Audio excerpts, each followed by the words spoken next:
everyone, and welcome to the Wednesday workshop, not held at noon because, I don't know, Instagram was having some problems today. I'm Dr. Lynn at the Nationally Competitive Scholarships Office, and today we are here to talk about some STEM opportunities for you. Did I do that right this time, I think? I think you can see them correctly. Maybe that way's a little bit better. Anyway, we want to give you an idea of what scholarships are out there that you might be able to apply for, as well as some opportunities for funded research. So first off, just to make sure we're all on the same page, what is STEM and what do I mean by that? STEM refers to science, technology, engineering, and math. So if you fall into one of those disciplines, then a lot of the opportunities we're going to talk about are for you. There are a few fields that sort of straddle the line sometimes. Psychology is one. Psychology students, if you're interested in the research side of psychology, where you're getting into cognitive psychology, neuropsychology, that kind of thing, then some of these opportunities will also be for you as well. If you want to do more on the counseling side, then you're probably gonna lean more towards some of the liberal arts opportunities. But at UNG, we do have quite a number of STEM fields, including our IESA program, which is very unique. And I think as I'm chatting through this, you'll find a couple of opportunities that may work for you. So before we get started, one of the big things I want to make sure everyone knows about is undergraduate research. How many of you have heard of the CRFP office, the Center for Undergraduate Research and Creative Activities? CRFP is actually under our office as well. CRFP and NCS both report to me. And the CRFP office is designed to help students with undergraduate research. So we do that in a number of ways. We have small grants that we offer. We also offer travel funding to present your research externally. I know we can't travel right now, but when that comes back, I do hope you'll check out CRFP's opportunities. We do have some summer programming as well. But one of the big things that CRFP does is we can help connect you with a research project. In early fall, you'll see an update to our website where you'll be able to look at some current openings in undergraduate research across the campuses, and hopefully you'll be able to find one that works for you. CRFP also offers workshops to support students in learning about undergraduate research, how to do it, what it looks like, etc. And then finally, we host the annual research conference every year where students can present their research. So I know I've talked research, and I do that because as STEM students interested in science, technology, engineering, and math, undergraduate research is very, very important. Graduate schools, employers are now looking for undergraduate research on your resume to make sure that you come as a value-added part of their programs. So if you are doing undergraduate research already, you have the skills that they want to see on your resume and that will help you succeed, be it in graduate school or in the work world. So that's my little plug for CRFP. If you have any questions about undergraduate research, you can reach CRFP at CURCA or CRFP at UNG.edu or visit our website. So as you're thinking about these scholarships, one of the first opportunities I want to talk about is actually a paid summer research opportunity. That is this REU. Now, some of you may have heard REU before. It's a broad term that means research experience for undergraduates. These programs are typically held in the summer and they're funded.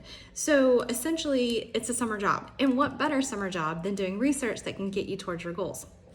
They are very competitive though, so our office offers support and help in applying for REUs, also in identifying them. That's probably one of the biggest stumbling blocks to students is there are a lot of REUs out there, a lot of different research opportunities.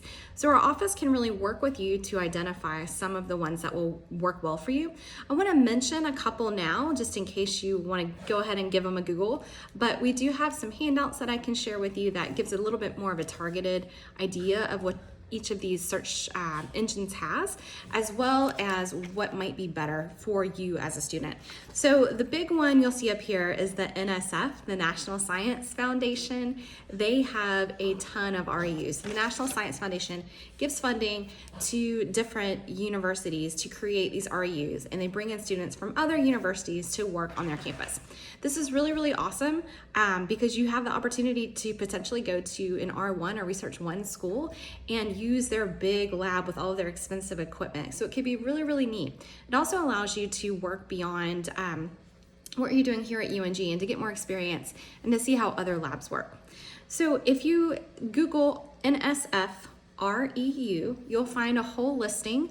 It can be a little tough to scroll through, so again, make an appointment with us and we can walk you through how best to identify these different REUs and to narrow it down to a few that will work for you. But the REUs through the NSF do have lots and lots of different opportunities. There's biological sciences, chemistry, psychological sciences, GIS type opportunities, physics, of course, engineering, and the list goes on and on. There are even some in archaeology. So I encourage you to check out the NSF list. Now, another 2 opportunities besides going to another university that's funded by the US government, there are a couple of labs funded through the US government. And those are the Department of Energy and the National Institute of Science and Technology. So 2 more programs to think about. That's the DOE SULI, Department of Energy, and the NIST SURF, the National Institute for Science and Technology. So both of those are also paid research opportunities that you can apply for. The DOE is kind of a neat one because it is not only in the summer. A lot of the research for the DOE is also taking place in the fall and in the spring. So you can actually apply at different times. The NIST is only a summer one. We encourage students to look at the Gaithersburg lab. It's right outside of DC, and they do have a lot of openings there. So there are some really, really good opportunities in each of those. In addition to all of these opportunities, there are a few others like the Amgen. There's even one connected to Germany where you go to Germany to do research. That's the DAAD RISE program. So a lot of really great opportunities. Your first step is coming to see us and letting us sit down with you and walk through these different possibilities and what might work for you. We do encourage students to consider beginning to apply for REUs in their sophomore year so they can go directly after their sophomore year in that summer. It can be difficult to get them that first year, so that gives you a second year, right? So if at first you don't succeed, try again. Worst case scenario, you have 2 REUs 2 years in a row, which could be really, really great. So we do encourage you to work with us as soon as you're in that sophomore year to look at these REU opportunities. REU requirements, typically you want to have a 3.2 GPA or above. You must be a non-graduating student for the NSF REUs. For the DOE and the NIST, you can be graduating. They will take recent graduates. They'd like for you to have some research experience, but that's not always the case. Especially the NIST, the DOE, they do have some great entry-level opportunities for students who maybe haven't done as much undergraduate research yet. And other than that, American citizenship is also required. Other than that, the requirements vary by opportunity. And I think that is most of what I wanted to get through with the REUs. Now, why talk about REUs? It's not technically a scholarship, but it's a selective opportunity.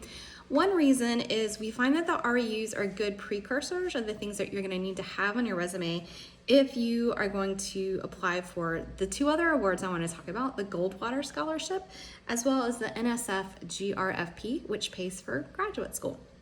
So I'll go ahead and move into those, and then we'll come back and talk about contacts again. So the Goldwater Scholarship is the next one on our list. This is the US's most prestigious STEM award.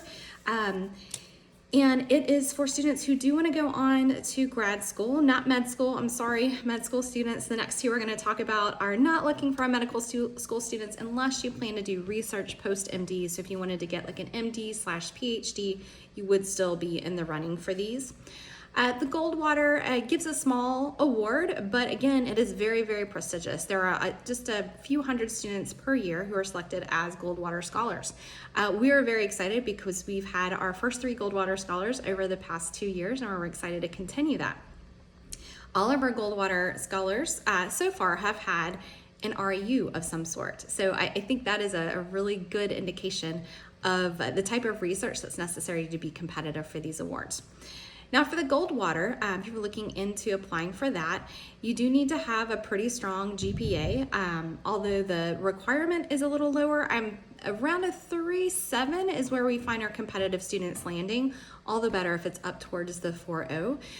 To apply for it, you have to be either a sophomore or a junior. You can apply twice to this one as well, and we do encourage you to think about that. The application consists of a personal statement, and it also has a research statement where you describe a research project that you've undertaken. The Goldwater is looking to fund students who, quote, think like a scientist. So that research statement allows you to talk about the research that you've done, potential research in the future, and to really show off your critical thinking skills. It is a little bit of a longer application, so we definitely encourage you to start early on it. The Goldwater is due in February, so we would love to start working with you right now, obviously, but definitely in the fall semester. We don't want to start too much past November just because it is a pretty competitive award. The other interesting thing about the award is that UNG is limited in the number of students who can be nominated for it. So we will have to run a selection in early December based on students who have nominated themselves for it and begun the application. So again, if you're interested in that one, I encourage you to contact us as soon as possible, and let's get started working on it, looking at it, and preparing for it. Besides the Goldwater, the last one I want to talk about is this NSF GRFP, and this is the granddaddy of all the awards, you might say, in the STEM field. This one funds students to go to grad school. It's about $138,000. It's a lot of money to pay for your grad school tuition. We have been really lucky to have a few students also win this in the past few years, and again, what they had in common were those REUs, having done those research experiences to set themselves apart from the other applicants for the NSF GRFP. So the application for this one is due in October. You need to apply for it the year before you plan to go into grad school. So for most students, the fall of your senior year is when you're going to want to apply for it. In addition to a long personal statement, this one is a 3-page long personal statement, so pretty intensive. You also do have a research statement much akin to the Goldwater, except for this one, it's more forward-looking. You're looking at something that you want to do in the future. Again, the GPA is around a 3.2 to apply. However, we find that winners of the NSF GRFP typically have very high GPAs. So we encourage students with higher GPAs to consider applying. And again, you do have to be a US citizen or national. So the NSF, again, is a great opportunity. The other cool thing about the NSF is you can apply for it the year before you enter grad school, but you can also apply for it once you're a graduate student. And here's the best part, because it's funded by the NSF, which is a grant agency, they provide feedback to you. So if you don't get the grant on the first try, you can apply as a first-year student in your graduate program with the feedback that you've received from the NSF committee. How cool is that? So it's a really great idea to apply early to this one. It can also help convince a committee that you are a good bet. So sometimes schools will sort of fight over you if you have that NSF GRFP in your hand. So we do encourage you to apply for that one. There are a few other grants similar to the NSF GRFP that we can also look at. It just tends to be the starting point for a lot of our students. So all of that being said, I think that is the basic overview of STEM scholarships that we wanted to talk about. Some takeaways. Number one, as always, come see us early. We would love to work with you. And the earlier we meet with you, the earlier we can sort of set out and chart the course of the different applications that you want to apply for. Number two, for STEM scholarships, a lot of these are really based in undergraduate research. So the earlier you can get started doing that, the better. And again, the Kirka office is there to help you find some different undergraduate research opportunities, either here at UNG or elsewhere. And then third, apply early and apply often. So a lot of these do have the opportunity, you do have the opportunity to apply a second time. So never worry that maybe you don't get it the first time. There is always that secondary option. I'm really happy to have spoken with you all today. It feels a little weird because I'm not on Instagram Live. I'm going to try to figure out how to actually post this to Instagram, and we'll keep our fingers crossed that that works. Thanks so much for joining me, and we really look forward to seeing you in office. You can make an appointment by emailing ncs@ung.edu. And we really hope you'll take the opportunity to come and see us. We've just had a lot of great success with UNG students over the past few years. We've had some students do some pretty amazing REUs at places like Harvard. We've had another student go to Germany to do one. So we're really, really excited about seeing more of our students give out to these amazing places and get their research completed. And then even more recently, we've had students who have been selected for the NSF GRFP and have used that funding to go to places like Yale. So again, please do reach out to us and we look forward to working with you. Thanks so much. Bye.